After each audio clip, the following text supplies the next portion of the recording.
Hello, my name is Enrique Bonilla, and today I will be discussing Latin American media as well as other global media outlets and their presentation of the pink tide phenomena that has occurred in South America over the past 17 years.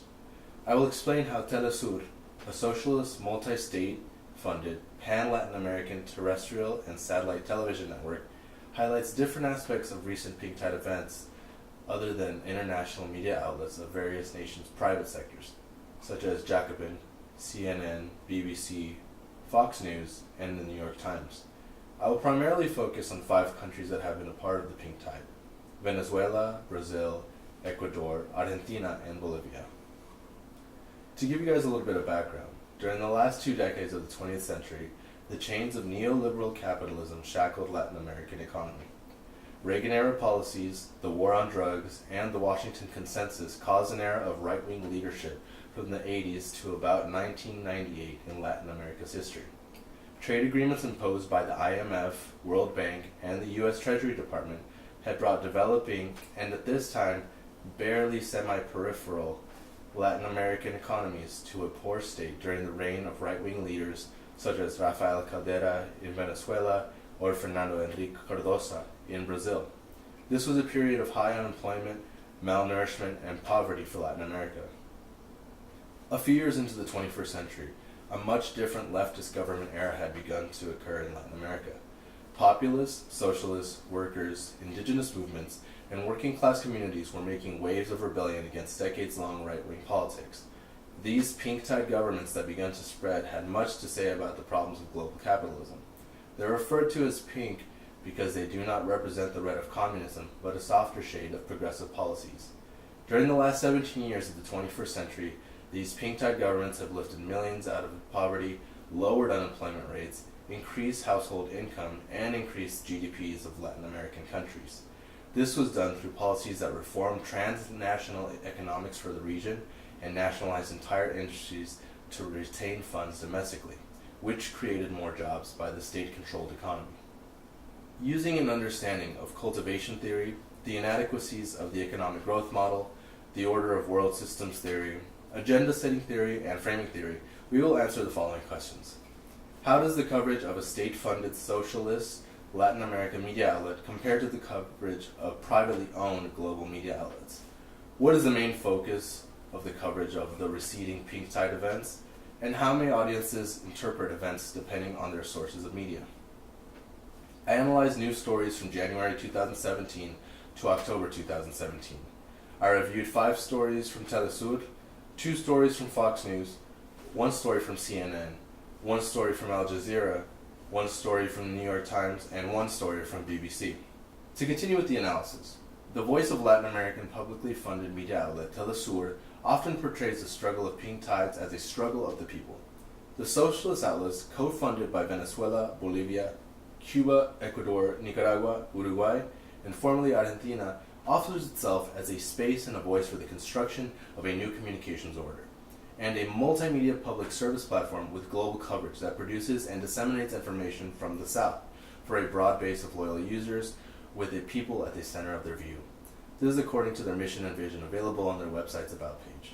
Several issues have occurred in the past year regarding the crumbling of leftist government in South America, which this paper focuses on. In January, the presidency of Evo Morales reached his 11th year in power. In Bolivia, in April, Lenin Moreno won the presidency in Ecuador. Also in April, workers conducted a nationwide strike in Argentina. In August, Venezuelans held a constituent assembly vote, and in October, President Temer of Brazil faced the risk of trial for corruption charges. These issues are portrayed radically different from the state-funded socialist media and privately funded capitalist media. When it comes to the continued presidency of President Evo Morales, which has been prolonged despite his vows in February of 2016 to not run for a 4th term, TeleSur focuses the coverage of his presidency as a win for indigenous people and women in the National Assembly.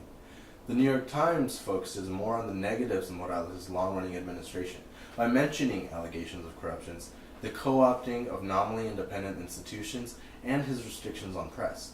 The titles themselves sum up the bias instantly. TeleSur's article is titled "Bolivia Celebrates 11 Years of Social Change Under Evo Morales," and the New York Times article titled "In Bolivia, an Entrenched President." Viewers would be more inclined to support the presidency of Morales if they are only being reported the positives of Morales' long administration.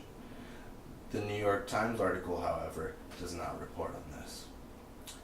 In spring of this year, crowds gathered in Argentina to express their opposition to austerity measurements enforced by President Mauricio Macri. Macri took office promising foreign investment, which has not manifested itself as of yet, causing inflation that was caused by Macri's predecessor. TeleSur published an article summarizing the actions of the Argentinian people as a general strike in protest of President Mauricio Macri and his neoliberal economic policies. The article chooses to go on the offensive against neoliberalism, whereas the article published by Al Jazeera reads slightly differently. The Al Jazeera article reports on Macri's reasons for choosing to take measures needed to revive Argentina's weak economy. TeleSur's article, titled Argentine Workers to Hold General Strike Against Neoliberalism, shows the strong left bias of TeleSur. This is highly interesting as TeleSur still defends the leftist struggle in Argentina, despite Argentina's government pulling out of the finance backing of TeleSur in 2016. Al Jazeera's article takes a much more neutral stance with the title, Union Lead Mass Protest in Buenos Aires. Viewers may be persuaded by the pathos of the TeleSur article presenting the people as the victim in the article, whereas viewers could simply view the government as trying to do their best given a difficult economic position brought on by previous administrations in the other article. In April, Ecuador held elections for their president.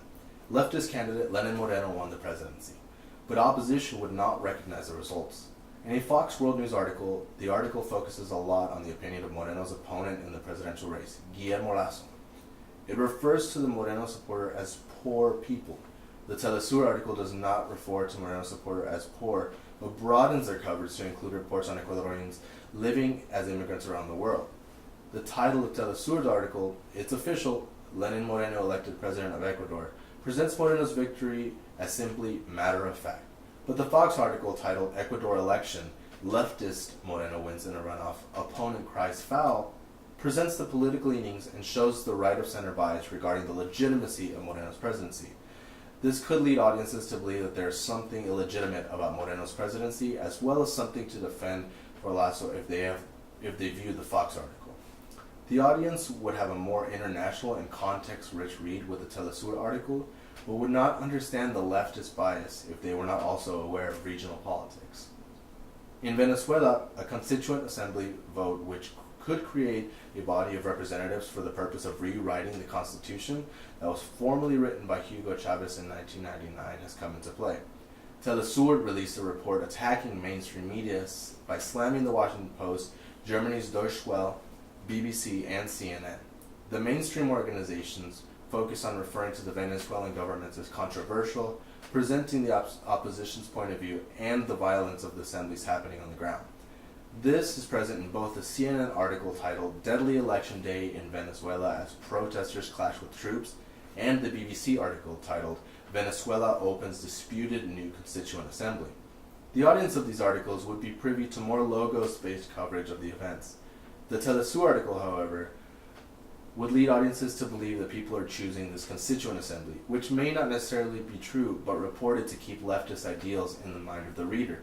Yet again, we see TeleSur report socialistic ideals and despite and instead of the cost to the Venezuelan people who are in a political quandary. In October, we see President Michel Temer taking power while simultaneously fighting for legitimacy of his presidents in a post-Lula and post-Rousseff Brazil. TeleSur focuses its article on Temer's current presidential standing, reporting on approval ratings, the corruption, and referring to an opposition as critics, not as the opposition. TeleSur reports these critics calling Temer a lame duck president who will struggle to pass any key reforms ahead of next year's elections. Fox World News reports on the same event with a small support for Temer, reporting his recent hospitalization in light of the ongoing situation. It takes a focus on the administration's previous attempts, which have led the country's economy on a downward spiral, with high inflation, high unemployment, and low literacy rates. In this article, a 22-year-old nanny says something similar to the TeleSur article, quote, saying, "I no longer care what is going to happen to Temer, because everything will stay the same whether he stays or not in the presidency." This quote confirms the opposition stance that TeleSur focuses on. I believe audiences would be led to believe that Temer is being bullied or discredited harshly by mainstream media. Those who watch the Fox report would be receiving a less biased article that reports on the situation with context and details as to why senators should be facing corruption charges. In conclusion, the pink tide is receding. This is obvious with the instability of both the left and right-wing governments in previously leftist countries. Failure to plan ahead while creating social changes for the people in the mid-2000s has caused mass inflation, a weakened middle class, a return to poverty, and unemployment. This is not to say the pink tide was completely useless. The movement empowered many groups that were previously marginalized in a process of globalization during the 80s and 90s. This is where we can see the flaws of the economic growth model. While it is successful in creating mass communication, this mass communication that came out was not created by the people, but rather the state. It is a media that opposes traditional media structures due to its socialist, state-funded roots. TeleSur also presents a strong case for the promotion of cultivation theory by their promotion of a strong, leftist, pro-government bias on their network. Starkly different from Fox News, CNN, BBC, which still have a bias, but a lot closer to the center than TeleSur. This has been my reporting for A Esta Hora. My name is Enrique Bonilla. Have a good night.